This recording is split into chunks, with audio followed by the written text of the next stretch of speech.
Satellite টাউনশ্বিপৰ বিৰুদ্ধে পুনৰ গৰজি উঠিল বৰদুৱাৰ বাগানৰ ৰাইজ। আগন্তুক বিধানসভা নিৰ্বাচনত বিজেপি বৰ্জনৰ শংকাৰ ভূমিপত্ৰণ দাবী সমিতিৰ। পেৰাচুট লেণ্ডিং গাৰ্ল আয়ুস্মিতা ডেকাক যধে মধে মন্তব্য দিয়াৰ পৰা বিৰত থাকিবলৈ ৰাজহুৱা সভাৰ পৰা সকিয়নি। ভূমিপত্ৰ আমাক লাগিবই। বৰদুৱাৰ বাগানৰ ছেটেলাইট টাউনশ্বিপ বাতিল কৰক। অসম চৰকাৰ হাই হাই, বিজেপি চৰকাৰ গো বেক।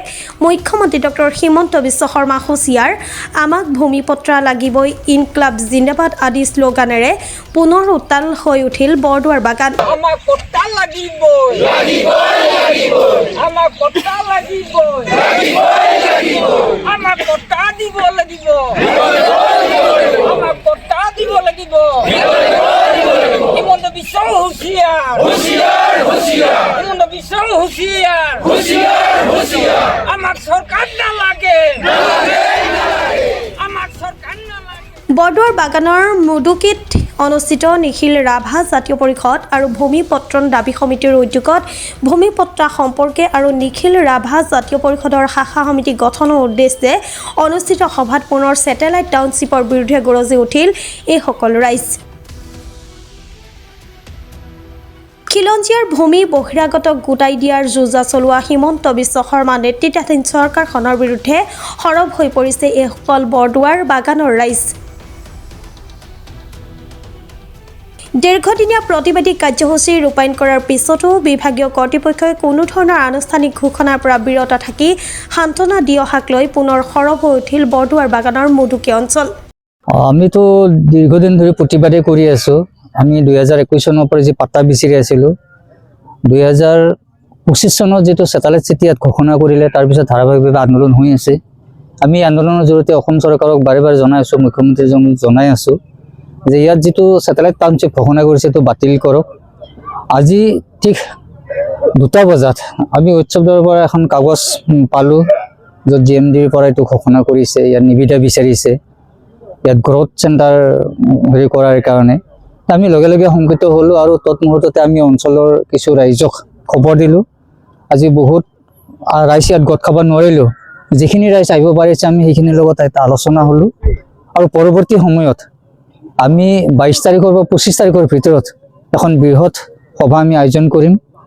এইকাৰণে আয়োজন কৰিম যদিহে এই বিধানসভা ইলেকশ্যনৰ 2026 চনৰ বিধানসভা ইলেকশ্যনৰ নিৰ্বাচনী অধিসূচনা জাৰি কৰাৰ আগত যাতে অসমৰ মুখ্যমন্ত্ৰী মহোদয়ে আমাৰ বৰদুৱাৰ ছেটেলাইট টাউনশ্বিপ আনুষ্ঠানিকভাৱে বাতিল কৰা বুলি ঘোষণা কৰে আৰু সেই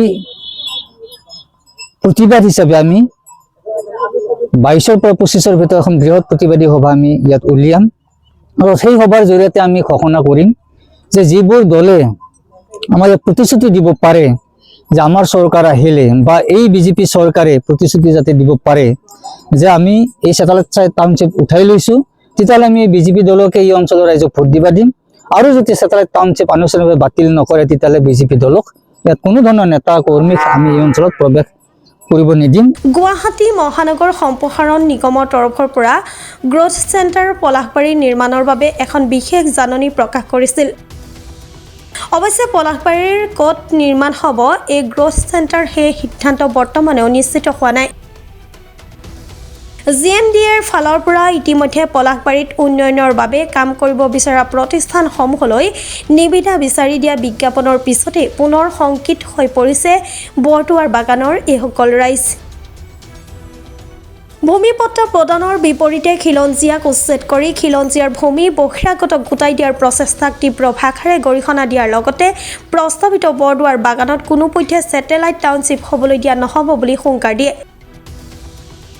আনকি আগন্তুক বিধানসভা নিৰ্বাচনত উক্ত অঞ্চলত বিজেপি বৰ্জনৰো সিদ্ধান্ত গ্ৰহণ কৰে। উক্ত সভাতে পলাশবাৰীৰ বিজেপিৰ নেতা হেমাংগ, হিমাংশু, অনুপ, হিতেশ, আয়ুস্মিতা, সুমন সকলোকে তীব্ৰ ভাষাৰে সমালোচনা কৰে ভূমিপত্ৰণ দাবী সমিতিৰ মুখ্য আহ্বায়ক আদিত্য ৰাভাই। হয়, আমাক মাটিৰ পট্টা নিশ্চিত দিব লাগিব, অন্যথা ইয়াৰ প্ৰতিবাদ আমি আগবঢ়াই লৈ যাম আৰু কোনো কাৰণ যাতে আপোনাৰ ইয়াত বিজেপিক সোমাবলৈ নিদিওঁ।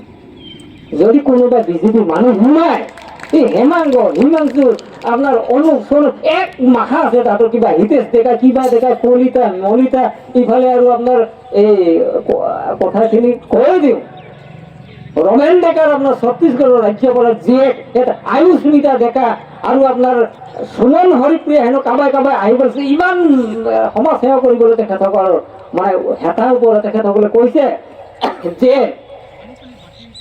আমি ইয়াত ট্ৰাইবেল এলেকাৰ যি টাউনশ্বিপ হ'ব তাত আমি GMDৰ মানুহ হিচাপে কাম কৰি যাম বুলি কোনোবা এজনে কৈছে আয়ুস্মিতা ডেকাই পূৰ্ণ আয়ুস্মিতা ডেকা তোৰ কবা বেয়া এতিয়া বেয়াকে নকওঁ বেয়াকে নকওঁ তেখেতৰ ভিডিঅ' আমাৰ হাতত আছে প্ৰকাশ কৰি আছো যোনদিনা ইয়াত প্ৰাৰ্থিত্ব ঘোষণা কৰে তাই যদি পায় তাৰ ব্যৱস্থা ধন আমি কৰিম। এই সভাতে ৰাভা হাছং স্বায়ত্তশাসিত পৰিষদৰ মুখ্য কাৰ্যবাহী বিষয়া টংকেশ্বৰ ৰাভাকো তীব্ৰ ভাষাৰে সমালোচনা কৰে। আনহাতে পলাশবাৰী সমষ্টিত শাসকীয় দলৰ টিকট পোৱাৰ আশাৰে পেৰাচুট লেণ্ডিং কৰা ছত্তীশগড়ৰ ৰাজ্যপালৰ জীয়ৰী আয়ুস্মিতা ডেকাকো তীব্ৰ ভাষাৰে সমালোচনা কৰাৰ লগতে সকিয়নি প্ৰদান কৰে ভূমি পত্ৰণ দাবী সমিতিয়ে। GMDক সমৰ্থন কৰি GMDৰ হৈ কাম কৰি পলাশবাৰী উন্নয়ন কৰিম বুলি কৰা মন্তব্যৰ পিছতে ডেকাক তীব্ৰ ভাষাৰে গৰিহণা দিয়াৰ লগতে প্ৰাৰ্থিত্ব ঘোষণাৰ লগে লগে ডেকাৰ বিৰুদ্ধে ব্যৱস্থা গ্ৰহণ কৰিব এইসকল জনজাতীয় লোকসকলে। আমাৰ আন্দোলন এক দীঘলীয়া সময় জুৰি চলি আছে 2001 চনৰ পৰা 2021লৈ 2021 চনৰ পৰা আজিৰ তাৰিখলৈ এক তীব্ৰ আন্দোলন আমি কৰি আছোঁ। এতিয়া কথাটো হ'ল আজিৰ 3খন ৰাজহুৱা গাঁৱৰ যি আপোনাৰ ভূমিৰ সমস্যা এই সমস্যা আজি অসম চৰকাৰে শীঘ্ৰে সমাধান কৰিব বুলি আমি আশাবাদী।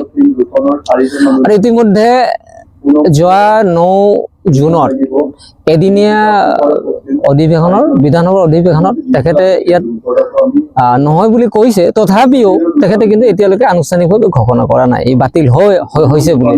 গতিকে আনুষ্ঠানিকভাৱে বাতিল নোহোৱাত আমি ভয় খাই আছোঁ আৰু কিছু কথা উফৰি আহিছে।